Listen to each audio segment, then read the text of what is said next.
Assalamualaikum warahmatullahi wabarakatuh. Perkenalkan, nama saya Dinda Arani dengan NIM 1201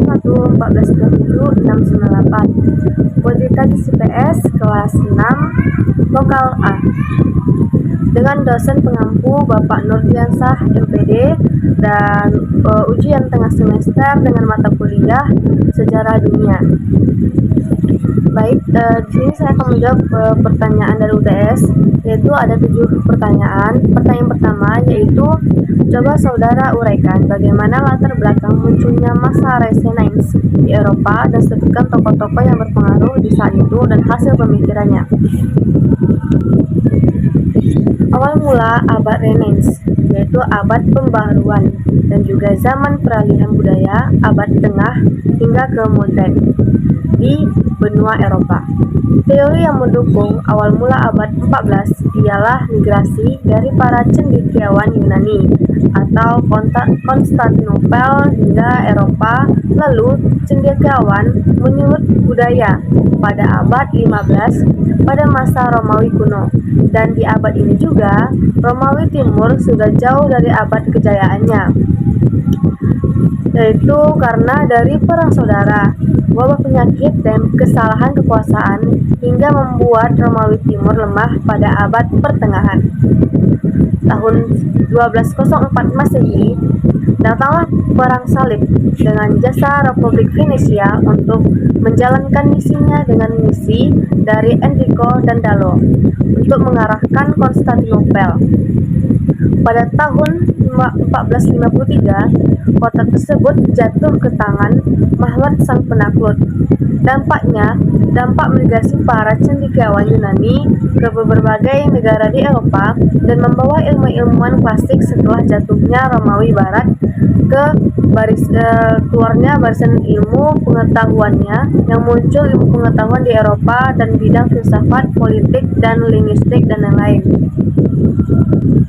Pembaharuan abad Renaissance ini ialah yang tadinya didominasi oleh ideologi hak monarki, humoris, dan rasionalisme yang terjadi secara bertahap pada abad ini ialah abad yang berpengaruh dalam sejarah dan membangkitkan pemikiran klasik yang juga membangkitkan semangat pendidikan, memperdulikan kecerdasan masyarakat. Adapun tokoh-tokoh yang pada saat itu dan hasil pemikirannya ialah pada tokoh Leonardo da Vinci, yaitu pemikirannya itu karena seorang seniman, pelukis, pemahat, ahli angka, dan filsufus yang memberi pengaruh besar pada masa Renaissance. Kemudian adapun tokoh Leonardo da Vinci sebagai pencipta paradigma berpikir dan pola pandang baru mengenai seni dan ilmu sains di Eropa, khususnya Eropa Barat. Pertanyaan kedua, uraikanlah bagaimana lahirnya revolusi industri dan revolusi Prancis serta bagaimana pengaruhnya bagi Indonesia khususnya. Revolusi industri di Inggris bermula pada penemuan mesin uap oleh James Watt. Mesin uap tersebut menjadi penggerak utama proses produksi hingga akhirnya menggantikan mesin bertenaga air, udara, serta tenaga manusia. Revolusi industri di Inggris bermula pada penemuan mesin uap oleh James Watt itu, yaitu memberikan dampak positif, yaitu revolusi industri memberikan seperti mempercepat pertumbuhan ekonomi, berkembangnya sistem transportasi, peningkatan efektivitas dan efisiensi dalam segi produksi dan distribusi produk barang melimpah dan berharga murah. Kemudian ada dampak negatifnya, yaitu kebangkrutan perusahaan kecil yang tidak mampu bersaing, upah buruh rendah, munculnya kesenjangan ekonomi masyarakat, merosotnya sektor agraris. Kemudian beberapa dampak revolusi industri bagi Indonesia, yaitu adanya munculnya industri gula, munculnya beberapa imperialisme modern di Indonesia yang diterapkannya kebijakan undang-undang gula atau Suikerwet oleh pemerintahan kolonial Belanda dan pembangunan jalur kereta api di Pulau Jawa. Adapun pendorong dari revolusi Prancis adalah krisis sosial yang terjadi pada masa pemerintahan Raja Louis, yaitu utang yang besar tersebut merupakan peninggalan dari pemerintahan Raja Louis yang saat itu digunakan untuk memenuhi biaya perang kemerdekaan Amerika Serikat. Raja pada saat itu mengatasi masalah utang dengan menambah utang yang baru untuk menanggung utang tersebut. Kemudian, raja menarik pajak yang sangat membebankan kaum borjuis dan rakyat jelata pada saat itu. Kemudian, mereka pun harus menyerahkan hasil panen dan kerja paksa atas perintah kaum bangsawan dan golongan kerja. Dampaknya, dalam bidang politik munculnya paham liberal sosial yang memberikan hak dan kewajiban yang sama terhadap seluruh rakyat, kemudian memberikan kebebasan dalam menentukan agama, pendidikan, dan pekerjaan. Kemudian munculnya pemahaman demokrasi, paham nasionalisme, paham persatuan, memberikan hak dan kewajiban yang sama terhadap seluruh rakyat, kemudian memberikan kebebasan dalam menentukan agama, pendidikan, dan pekerjaan. Selanjutnya itu pertanyaan ketiga, uraikan bagaimana peristiwa global penting dalam Perang Dingin berlangsung antara Barat dengan Uni Soviet dan dampaknya bagi Asia Tenggara. Perang Dingin adalah perseteruan blok Barat yang dipimpin oleh Amerika Serikat dan blok Timur yang dipimpin oleh Uni Soviet. Dalam hal ideologi, menjelang berakhirnya Perang Dunia II, benih-benih kebencian antara kedua belah pihak tumbuh menjadi semakin besar dan saling tidak dipercaya dan permusuhan yang luar biasa muncul. Selama Perang Dingin, persaingan antara blok Barat dan blok Timur terjadi dalam berbagai aspek, seperti aspek ekonomi, teknologi, perlombaan senjata, hingga di luar angkasa. Dampak Perang Dingin di bidang ekonomi adalah menyebarnya sistem ekonomi liberal dan kapitalis ke seluruh dunia dan diterapkan oleh negara-negara berkembang di kawasan Eropa Barat, Asia, Afrika, dan Amerika. Akibatnya, kedua negara itu saling menancapkan ideologi masing-masing di negara berkembang untuk mendapatkan sekutu dengan memperluas kekuasaan. Namun itu justru berdampak pada konflik sosial dan perang saudara di negara Asia. Perang Vietnam dan Perang Korea adalah contoh dampak Perang Dingin karena perbedaan pandangan politik komunis dan liberalis. Kemudian adanya dampak positif yaitu penemuan internet dan alat transportasi, kemudian adanya kemajuan membuat senjata.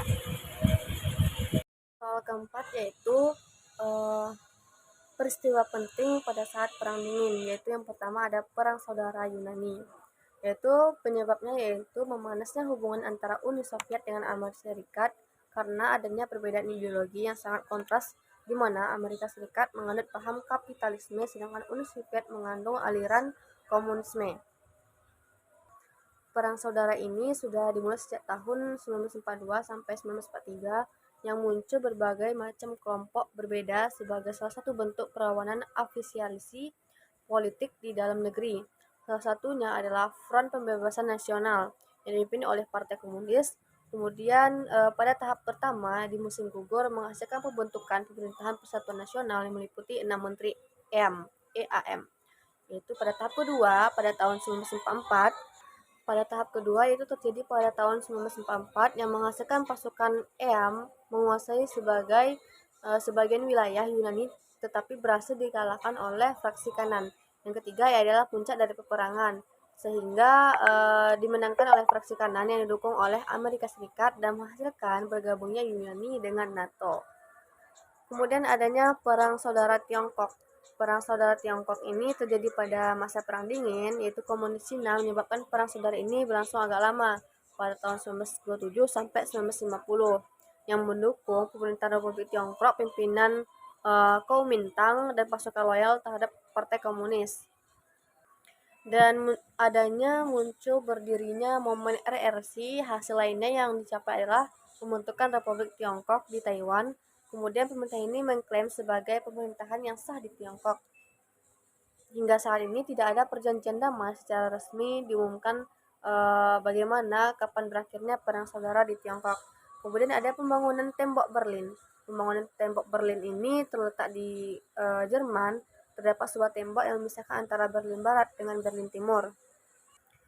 Di tembok ini adanya penjagaan di sepanjang tembok dan daerah terlarang yang penuh dengan ranjau sehingga tidak ada kendaraan yang bisa dengan luasa menyeberanginya. Pada blok timur itu benteng proteksi ini berfungsi untuk mencegah adanya pengaruh fasis yang menimbulkan pemberontakan. Kemudian dari pihak Jerman Barat menyatakan bahwa tembok ini sebagai tembok yang memalukan karena membatasi pergerakan pendudukannya. Pertanyaan yang kelima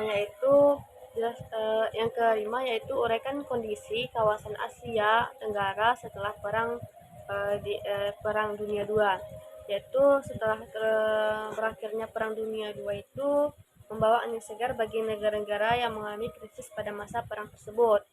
Kemudian khususnya pada sektor ekonomi, banyak dalam bidang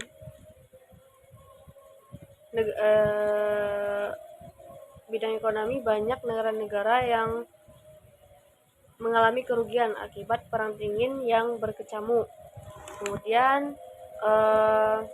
berakhirnya perang dunia ini membuat teknologi dan ilmu pengetahuan berkembang dengan pesat berkat kerjasama yang terjadi antar negara. Kemudian beberapa negara korban perang dingin mulai bangkit dan menjalin kerjasama ekonomi dengan negara lain, baik itu kerjasama bilateral, multilateral, dan regional, untuk dapat memenuhi kebutuhan ekonomi masing-masing negara yang mengalami konflik. Kemudian di wilayah Asia Tenggara, negara-negara berlomba untuk melakukan hubungan ekonomi. ASEAN sebagai organisasi internasional di kawasan Asia Tenggara yang beranggotakan 10 negara telah menyetujui berbagai perjanjian perdagangan bebas yang dilakukan di dalam maupun di luar kawasan seperti ASEAN Free Trade Agreement atau APEC atau Asia Japan Comprehensive Economic Partnership Free Trade Agreement dan lain sebagainya. Kemudian terjalinnya hubungan internasional yang baik antara negara-negara yang terlibat dalam perjanjian hubungan ekonomi tersebut.